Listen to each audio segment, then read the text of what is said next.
So the oil sector, for example, is contributing a little over 4% to the growth of this country. It has some benefits because when we keep bringing in the dollars, it goes to stabilize our economy. But let's just take a look at how this has affected our spending and whether we're pushing it to the right places. I think my colleagues at Parliament are ready with some more information. If they are, we would want to cross over to Parliament and then come back later to discuss this issue. You can begin to rein in more. And you look at the revenue figures, the revenue target was not met. The revenue target was not met because when you do too much taxation, you push people out of the bracket. And so at the ports, a lot of people are not importing. And because the duties are too high, there's now the incentive to try.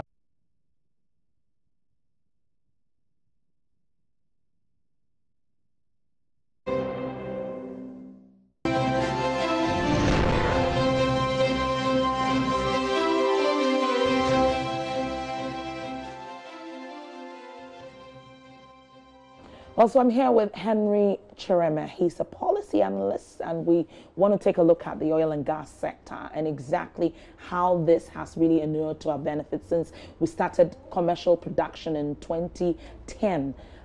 It's been now 7 years since we did this. Has it really reflected, in our activities here in the country? Henry, this year, the ABFA, that's the annual budget funding amount, was supposed to be a little over 500 million Ghana cedis, and then government projected that they were actually going to spend some over 700 million. My worry is that government spent some 269 million or so, and we still didn't have it in the budget. Even the review, we still are not sure exactly why all the 500 million was not spent, and it was not stated exactly where this money is sitting. Yeah.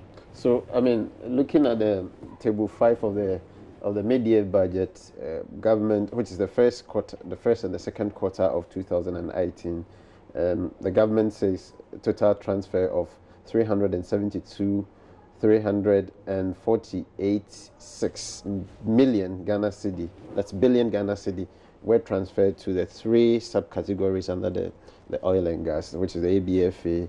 The ABFA had about 278 billion. And then you have the Heritage Stabilization Fund and the Heritage Fund also receiving the rest of the money. If there's any transfer to be made, under the oil and gas, that money definitely will hit the consolidated fund. Okay. And if the planned activity for the year is not carried out, then automatically such monies will be within the designated accounts within the consolidated fund. So if it's programmed, as you have said, rightly said, that the budget programs to spend that amount, we are expecting that this budget should give us a review of where we are in terms of spending with the budget rate. But why didn't government spend the money, especially when we have deficits in infrastructure? We're expecting a lot to happen in the economy. Yes. We have money at our disposal. Why didn't we use it? So the oil revenue is guided by the Petroleum Act, and you can't buy funds that easily. So once you have designated areas within the economy that you are supposed to spend the money, environment of funds from those areas is tantamount to punishment. I mean, you can be punished for doing that because the law does not allow you to do that. It allows you to do what has been stipulated in the law. The ABFA is supposed to be spent on education, on agri, and on energy, and this the programs that has been outlined are the areas that you are supposed to apply the money. Any environment within, any other sector will not be in agreement with the Petroleum Act. So that is where the difficulty is. So if there is money available and it's not being spent, it's because the Petroleum Act does not allow government that leverage to be able to spend it on, for instance, sports or any other sector that demands or that needs money. You were worried about how the spending has even gone so far, especially on capacity building. Yes. I am not too much a fan on hard money like oil, where at some point in time it's going to run out. I believe that we should begin to spend it on big-time infrastructure projects, and also invest in some in very like what the Saudi Arabian guys are doing. They have a huge fund that is building up the oil resources, because they know the oil will run out. And we also need to create a value chain within the oil sector, so that as and when we are running out of oil, we'll be entering into another sector. You know, like Dubai is doing tourism, we could also be doing something on fertilizer or any other thing within the oil industry that will sustain us in the event that we run out of oil. Capacity building is good, but we should not be spending such huge sums of money on building capacity of people. Shouldn't we be reviewing some of these areas that we have decided to spend the oil money? So, for example, the National Health Insurance Scheme is almost dead now. Virtually a lot is not happening there. But that was a huge social intervention that really helped ordinary Ghanaians, and ordinary Ghanaians would want to see themselves benefit from oil revenue. Shouldn't we be looking at some of these areas? Yes. Or is just consumption, and so we shouldn't be concentrating on that? So there's a very interesting paper written by a guy called Todd Mose, and he wrote on the oil resources of Ghana, where he argued that government should rather give every Ghanaian a portion of the proceeds from the oil.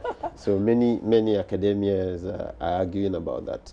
I believe that the oil resources should give us legacy projects. Yeah. That's my personal take on it.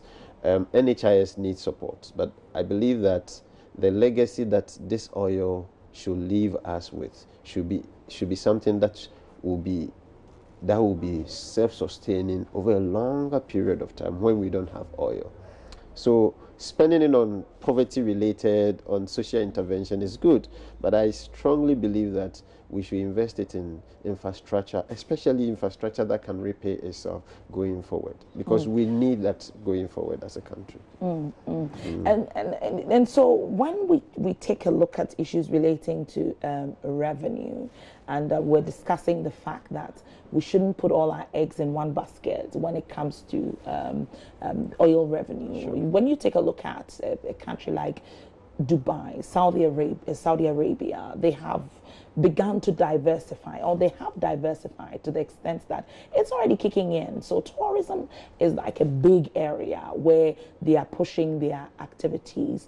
One district, one factory is one of the areas that will seem to, or will transform the industrialization drive of this country.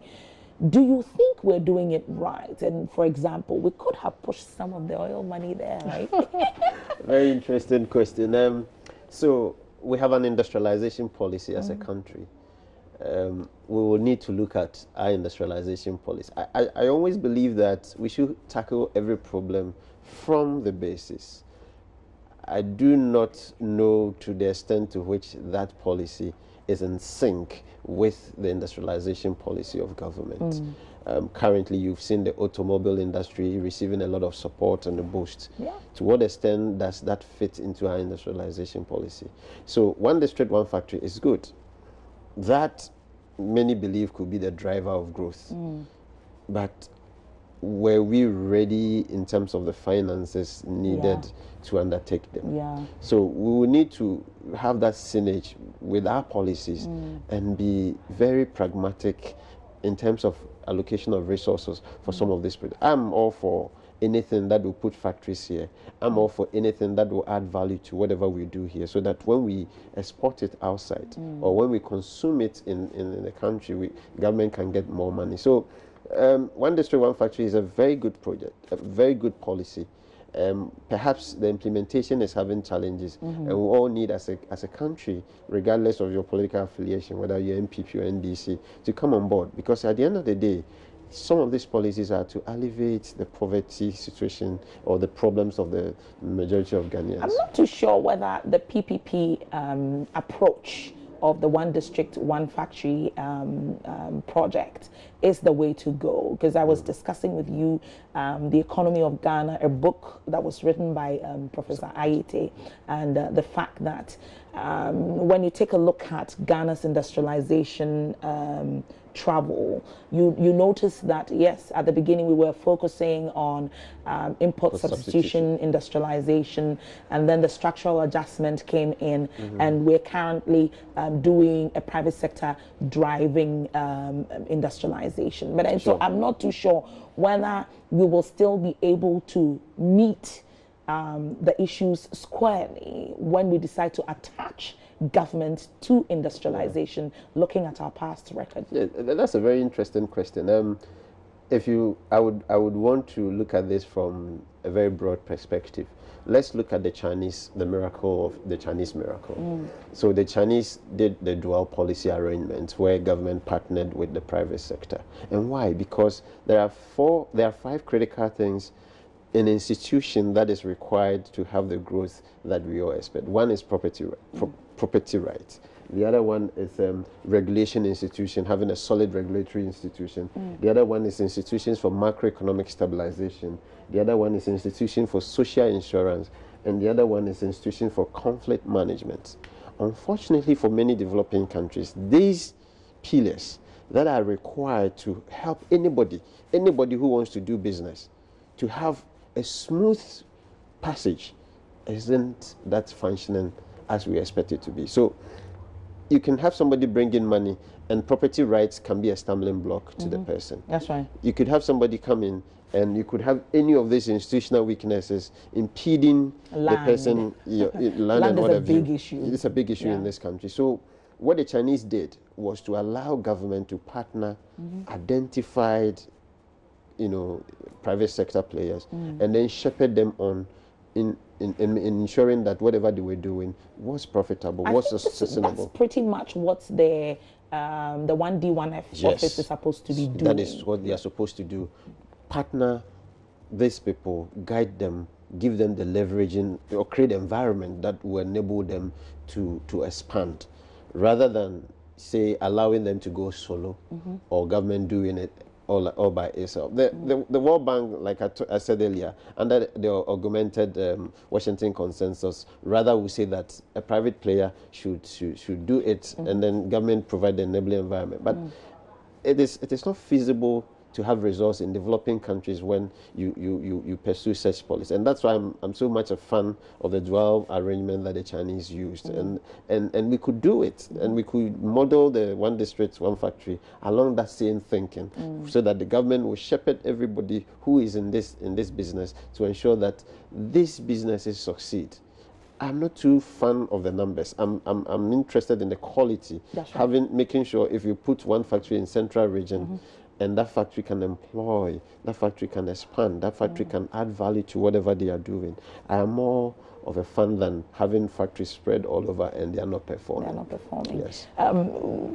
For me, I feel that government shouldn't probably rush into wanting to implement everything they promised, especially that puts too much pressure on government to really implement some of the things that they have decided to do. But still on one district, one factory, the approach and how initially it was thought of as a government project, and now we're seeing it as a PPP. We haven't still migrated from the fact that it's not government going to build the factories, and that it is actually the private sector. How is this going to affect the general thinking and even how people work there when the factories are put in place? Because anything that is related to government, people think it's freebies that we should treat anyhow. So, I mean, first we need to reorient our faculty towards doing business in this country.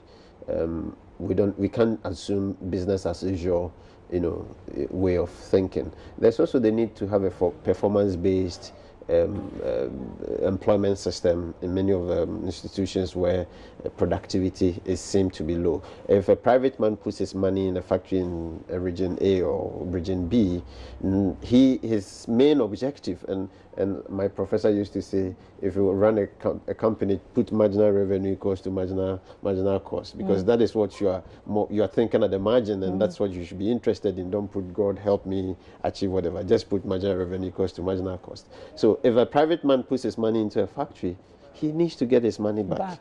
And that the so-called Ghanaianness attitude will not be tolerated in many of these industry in these companies, because if you take it there, it's going to collapse, and if it collapses, you lose your job, government loses revenue, and the private player will also lose the investment that he put into such industry and will not want to invest. We'll be back. I would want us to take a look at even a policy drive, because a lot of times we finish up with projects like this, governments change and everything goes berserk. And so we'll come back and take a look at a national plan which should have all of this, so that nothing really changes when there are changes of government.